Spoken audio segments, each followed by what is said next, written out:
దేవునికి స్తోత్రం, దేవునికి మహిమ కలుగును గాక.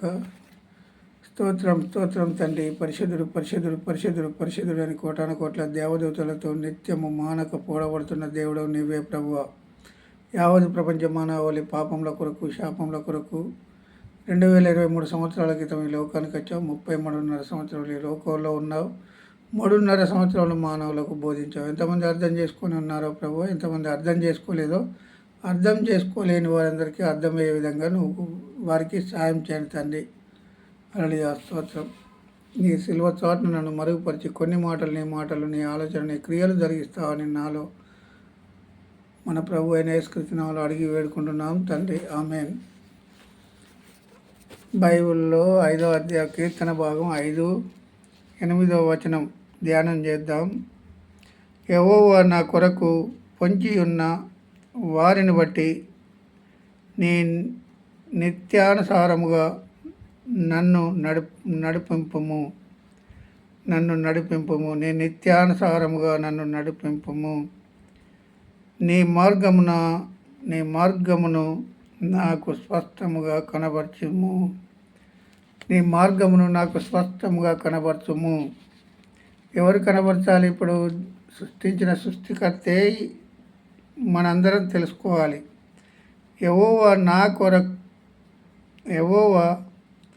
నా కొరకు పొంచి ఉన్న వారిని బట్టి. ఎవరు? శత్రువులు ఎప్పటికి పొంచే ఉంటారు. శత్రువు అంటే సాతానుడు, అపవాది. వానికి ఆ అపవాదికి ఎప్పుడు మానవుని చుట్టే తిరుగుతూ ఉంటుంది. మానవుడు ఎప్పుడు దేవుని ఆలోచన లేకుంటుంటుందో అప్పుడు నేను నివాసం చేయాలని మానవుని వాడు శత్రువు ఎదుటి వాళ్ళను రేపుతా అంటాడు. ఇతన్ని చంపు, కొట్టు, ఇతన్ని నీవు తన్నాలి, గుద్దాలని ఎవరిని ప్రేరేపిస్తాడంటే శత్రువును. ఎవరిని? మంచిగా ఎదుటివాడిని ప్రేరేపించి ఎదుటివాడిని ఉసిగొలుపుతుంది. శత్రువులు యెహోవా నా కొరకు పొంచి ఉన్న వారిని బట్టి నేను నిత్యానుసారముగా నన్ను నడిపింపు. నీకు అనుకూలంగా నన్ను నడిపించు ప్రభువా అని దావీదు మొరపెడతాడు. ఇది మామూలుగా ఇప్పుడు రాసుకున్న మాటలు కావు. 5,000 సంవత్సరాల క్రితం ఈ మాటలు రాసుకున్నాయి. ఇప్పటి వరకు నాటి నుండి నేటి వరకు ఏ మానవులు అర్థం చేసుకోవడం లేదు. అర్థమైనా వీటి ప్రకారం నడవడం లేదు. నటించడం దేవునికి ఇష్టం లేదు. దేవునికి మనం నటిస్తే దేవునికి ఇష్టమైన మాటలు కావు. ఎందుకంటే ఏమని చెప్తాండి ఇక్కడ? యెహోవా నా కొరకు పొంచి ఉన్న వారిని బట్టి నీ నిత్యానుసారముగా నన్ను నడిపింపుము. నీకు అనుకూలంగా నన్ను మలుచుకో ప్రభువా. నీ చేతిలో పనిముట్టుగా నన్ను మలుచు ప్రభువా. నీ చేతిలో పనిముట్టుగా నన్ను వాడుకో తండ్రి అని దావీదు మొరపెడతాడు. నన్ను నడిపింపుము. నీ మార్గమును నాకు స్పష్టముగా కనబరచుము. నీ మార్గము, ఎవరి మార్గం తెలియాలి మనందరికీ? దేవుని మార్గమే తెలియాలి. మనుషుల మార్గాలు కాదు తెలిసేది. ఇప్పుడు మనుషుల మార్గాలను వెతుకుతారు. ఇప్పుడు అసలు చెప్పాల్సినవో సేవకులు చెప్పడం లేదు. చెప్పరాని అన్ని ముందు పెట్టి చెప్తా ఉన్నారు. మరి దేవునికి ముందు పెట్టి చెప్తే దేవునికి ఇష్టమా ఇది? మొదటి గడియ ప్రతిదినము దేవునితో మొదటి గడియ ఎప్పుడైతే నిద్ర నుండి మేల్కొంటామో మేల్కొనగానే దేవుణ్ణి సృష్టించిన సృష్టికర్తను మనం జ్ఞాపకం చేయాలి కదా. దేవుని దగ్గర మొరపెట్టాలి కదా. దేవుణ్ణి అడగాలి కదా. మనం దేవుణ్ణి అడిగితే ఇస్తాడు. మొదటి గడియ మనం నిద్ర నుండి లేవడంతో, అది ఏ గడియన్నా కానీ ఇప్పుడు దేవుణ్ణి అడగాలి ముందు. ప్రతి మానవుడు ఎవరిని అడగాలి? దేవుణ్ణి అడగాలి. సృష్టించిన సృష్టికర్తని అడగాలి. సృష్టికర్తని అడుగుడు తప్పిస్తే మనం శోధనలో పడతాం. ఎందుకంటే దేవుడే మనకు ఇప్పుడు దేవుడే ఆయన భారము, మన భారం అంతా ఆయన మోస్తున్నాడు. మనలో సృష్టించిన సృష్టికర్తకు మన గురించి తెలియదా? తెలియకుండా తెరమరుగై ఉన్నాడు ఆ మానవుడు. ఏ మానవుడైనా తెలియకుండా తెరమరుగై ఉన్నాడా చెప్పాలి. ఎందుకంటే మనం జ్ఞాపకం చేయాలి. ముందు జ్ఞాపకం చేసుకుంటే దేవుడు చేసే కార్యాలు మానవునికి అర్థం కావు. ఎందుకు అర్థం కావంటే ఇప్పుడు త్రోవ తప్పి బొత్తిగా తిరుగుతున్నారు. త్రోవ తప్పడం ఎందుకు? దేవుడు సృష్టించిన సృష్టికర్త కదా ఆయన. త్రోవ తప్పి తిరిగితే మనకి ఏం ప్రయోజనం? అబద్ధాలు ముందుకొచ్చాయి, నిజాలు సత్యమో వెనుకకు పోయింది మానవుల నుండి. అబద్ధం ఆడి 100 అబద్ధాలు ఆడట ఒక పెళ్లి చేయాలన్నట. 100 అబద్ధాలు ఆడి పెళ్లి చేయడం ఏంది? కారణం ఏంది? 100 అబద్ధాలు ఆడితే పెళ్లి నిలుస్తుంది. మరి ఆ జీవితకాలం నిలుస్తుందా? అది అబద్ధాలు ఎందుకు చెప్పాలి మానవుడు? అసలు ఎక్కడ ఇది నేర్చుకుంటున్నాము మనం? అపవాది నేర్పిస్తుంది. అపవాది బోధలి 100 అబద్ధాలు ఆడి ఒక పెళ్లి చేయాలని అంటాడు.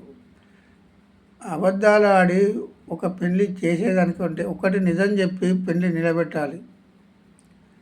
అబద్ధాలు ఆడకుండా ఒకటి నిజం చెప్పి నేను సత్యవంతున్నే, నేను సృష్టించిన సృష్టికర్తనే నేను ఆరాధిస్తున్నాను, నేను సృష్టించిన సృష్టికర్తను తప్ప ఏ మానవుని నేను గోదాడను, ఏ మానవుడు నాకు శ్వాసన ఇయ్యడు, ఏ మానవుడు నాకు నా ప్రాణాన్ని నిలబెట్టలేడు, ఏ మానవుడు అనేది మనం జ్ఞాపకం చేయాలి. అయితే శత్రువుల నుండి తప్పించే దేవుడు యెహోవా నా కొరకు పొంచి ఉన్న ప్రమాదము.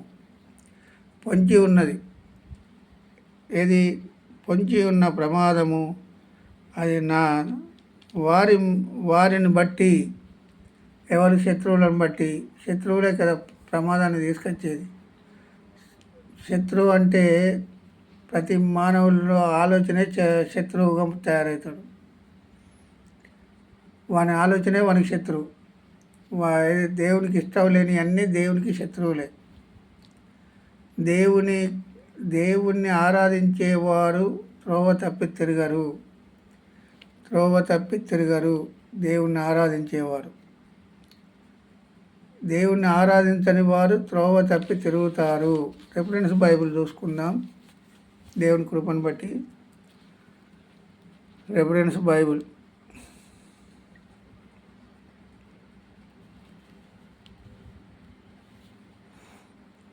కీర్తనలు 25:4 25 అధ్యాయము 4 కీర్తనలు 25 అధ్యాయం 4 యెహోవా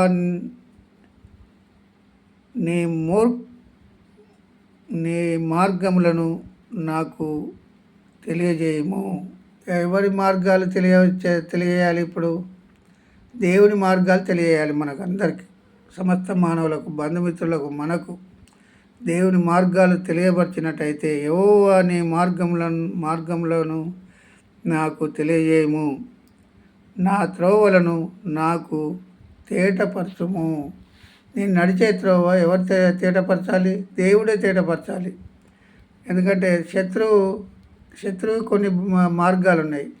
శత్రువు ప్రయాణించే మార్గంలో మనం ప్రయాణం చేస్తే ఏమవుతాం? మనం దేవునికి శత్రువులే అవుతాం. దేవునికి శత్రువు ఎవరైతే ఉంటారో అపవాది అనే శత్రువు, వాడు నాటి నుండి నేటి వరకు మానవుల హృదయాలను పట్టుకొని గలిబిలి గందరగోళం గొడవలు తీసుకొస్తాడంటే శత్రువు దేవునికి. నీ మార్గం నాకు తెలియపరచు ప్రభువా, నీ సత్య మార్గం నాకు తెలియపరచు, నీ సత్యమైన మాటలు, నీ సత్యమైన ఆలోచన, నీ సత్యమైన క్రియలు నా హృదయంలో జరిగించని ప్రతి మానవుడు కనుక కోరుకున్నట్లయితే దేవుడు చేసే దేవుడు.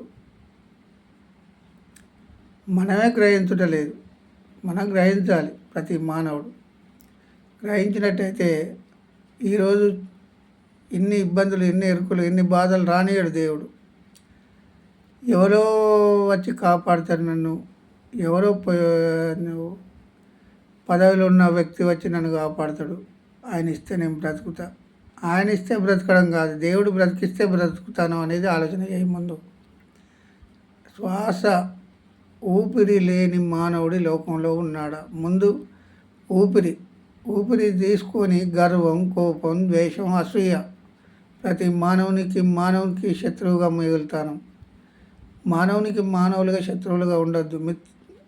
సహోదరులు ఐక్యత కలిగి నివసించుట ఎంత మేలు, ఎంత మనోహరం. ఐక్యత కలిగి నివసించాలని దేవుడు తెలియపరుస్తూ ఉన్నాడు. మనం ఎందుకు గ్రహించలేకపోతాను? గ్రహించాలి కదా ఈరోజైనా. దేవునికి మాటలు దేవుడు దీవించును గాక.